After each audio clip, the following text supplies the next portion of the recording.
വളരെ എളുപ്പത്തിൽ നമുക്ക് ഇന്നൊരു ചിക്കൻ ഗ്രേവി തയ്യാറാക്കാം. എന്നും ഒരേപോലെ ചിക്കൻ കറിയൊക്കെ വെച്ചിട്ട് മടുത്തിട്ടുണ്ടെങ്കിൽ ഇതുപോലൊക്കെ ഒന്ന് ഉണ്ടാക്കി നോക്കിക്കോളൂ കേട്ടോ. അസ്സലാമു അലൈക്കും, welcome back to our channel Achi's world. ആദ്യം നമുക്ക് ചിക്കനിൽ മസാല പുരട്ടി വെക്കാം. അപ്പോൾ അതിനുള്ള മസാല റെഡിയാക്കാം.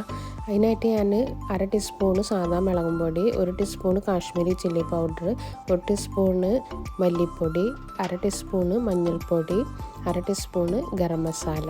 പിന്നെ ഇതിലേക്ക് ഒരു 1/4 ടീസ്പൂണ് ഇഞ്ചി വെളുത്തുള്ളി പേസ്റ്റും കൂടി ആഡ് ചെയ്യേണ്ടത് കേട്ടോ. 1 ടീസ്പൂണ് ഉപ്പ്. പിന്നെ ഇതിലേക്ക് ഞാൻ 2 ടേബിൾ സ്പൂണ് സൊറുക്കയാണ് ആഡ് ചെയ്യണത്.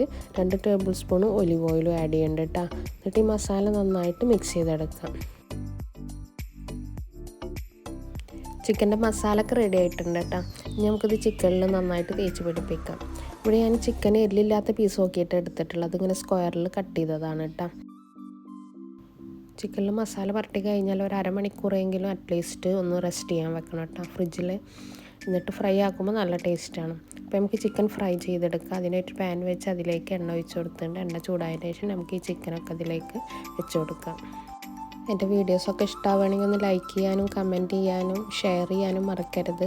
അതുപോലെ തന്നെ സബ്സ്ക്രൈബ് ചെയ്യാതാണ് വീഡിയോസ് കാണുന്നതെങ്കിൽ ഒന്ന് സബ്സ്ക്രൈബ് ചെയ്ത് സപ്പോർട്ട് ചെയ്യണം കേട്ടോ. അപ്പോൾ ചിക്കൻ്റെ ഒരു സൈഡൊക്കെ നന്നായിട്ട് ഫ്രൈ ആയിട്ടുണ്ട്. നിങ്ങൾക്ക് മറ്റേ സൈഡും കൂടെ ഒന്ന് ചിക്കൻ ഫ്രൈ ചെയ്തെടുക്കാം. ചിക്കൻ ഫ്രൈ ആകുമ്പോഴത്തേനും നമുക്ക് ചിക്കൻ്റെ മസാലയൊക്കെ ഉള്ള ഉള്ളിയൊക്കെ ഒന്ന് കട്ട് ചെയ്തെടുക്കാം കേട്ടോ. അതിനായിട്ട് 2 ഉള്ളിയാണ് എടുത്തിട്ടുള്ളത്. മീഡിയം സൈസ് ഉള്ളിയാണ് കേട്ടോ. അത് ചെറിയ പീസസ് ആക്കി ഇതുപോലെ കട്ട് ചെയ്തെടുക്കണം കേട്ടോ. അതുപോലെ തന്നെ ഒരു വലിയ തക്കാളി എടുത്തിട്ടുണ്ട്. അതും ഇതേപോലെ തന്നെ ചെറിയ പീസസ് ആക്കി കട്ട് ചെയ്ത് വെക്കാം കേട്ടോ. ഞാൻ ഇടുന്ന റെസിപ്പീസൊക്കെ നിങ്ങൾക്ക് ഇഷ്ടമാവുകയാണെങ്കിൽ ഒന്ന് ട്രൈ ആക്കിയിട്ട് അതിൻ്റെ ഫീഡ്ബാക്കും കൂടി ഒന്ന് കമൻറ്റിൽ മെൻഷൻ ചെയ്യണം കേട്ടോ. നമ്മൾ തക്കാളി സവോള അതൊക്കെ കട്ട് ചെയ്തിട്ടുണ്ട്. ഇനി നമുക്ക് ചിക്കൻ ഫ്രൈ ആയോ നോക്കാം. അപ്പോൾ ചിക്കൻ 2 സൈഡും ഫ്രൈ ആയിട്ടുണ്ട്. അപ്പോൾ നമുക്കിത് എണ്ണയിൽ നിന്ന് മാറ്റി വെക്കാം. ഇനി ആ സെയിം എണ്ണയിൽ തന്നെയാണ് ഞാൻ മസാല ഉണ്ടാക്കുന്നത്. അപ്പോൾ ആദ്യം ഇതിലേക്ക് ഞാൻ നല്ല ജീരകം 1/2 ടീസ്പൂണ്, പെരിഞ്ജീരകം 1/2 ടീസ്പൂണ് ഇട്ട് കൊടുത്തിട്ട് നമ്മൾ അരിഞ്ഞ് വെച്ച ഉള്ളിയും കൂടി ഇട്ട് കൊടുക്കാം കേട്ടോ. എന്നിട്ട് നന്നായിട്ട് വഴറ്റിയെടുക്കാം.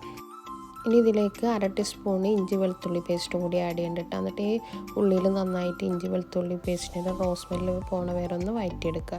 ഇനി നമുക്കിതൊന്ന് മൂടി വെച്ച് കൊടുക്കുക. അപ്പോൾ ഉള്ളിയൊക്കെ പെട്ടെന്ന് വാടി കിട്ടും. ഇനി നമുക്ക് ഇതിലേക്ക് ഒരു പച്ചമുളക്, ഒരു തണ്ട് വേപ്പിൻ്റെ ഇല, അരിഞ്ഞ് വെച്ച തക്കാളിയും കൂടി ആഡ് ചെയ്തിട്ട് നന്നായിട്ട് വഴറ്റിയെടുക്കുക. എന്നിട്ട് നമുക്കിതൊന്ന് മൂടി വെച്ചിട്ട് തക്കാളിയൊക്കെ വേവിച്ചെടുക്കാം. തക്കാളിയൊക്കെ നന്നായി വെന്തിട്ടുണ്ടെങ്കിൽ ഇതിലേക്ക് ഞാനൊരു 1/2 ടീസ്പൂൺ ഉപ്പ് ആഡ് ചെയ്യേണ്ടിട്ട്. ഇതുവരെ ഞാൻ ഉപ്പ് ആഡ് ചെയ്തിട്ടുണ്ടായിരുന്നില്ല.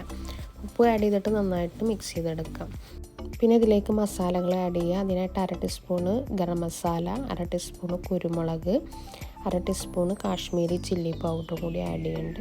എന്നിട്ട് ഈ മസാലയുടെ റോസ്മെല്ല് പോണ വരെ നന്നായിട്ട് വഴറ്റിയെടുക്കാം.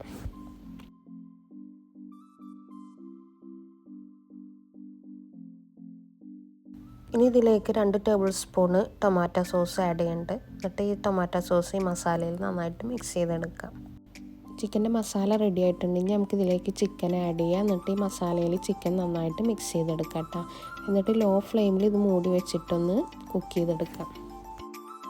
അപ്പോൾ നമ്മൾ ചിക്കൻ ഗ്രേവി റെഡി ആയിട്ടുണ്ട് കേട്ടോ. അപ്പോൾ എല്ലാവരും ഇതൊന്ന് ട്രൈ ചെയ്ത് നോക്കാം. അടിപൊളി ടേസ്റ്റുള്ളൊരു ചിക്കൻ ഗ്രേവിയാണിത്. അപ്പോൾ ഇന്നത്തെ വീഡിയോ ഇത്രയേ ഉള്ളൂ. അടുത്ത ഇതുപോലത്തെ നല്ലൊരു വീഡിയോയുമായി വരുന്നവരെ ബൈ. അസ്സലാമു അലൈക്കും. Take care. Thanks for watching our videos.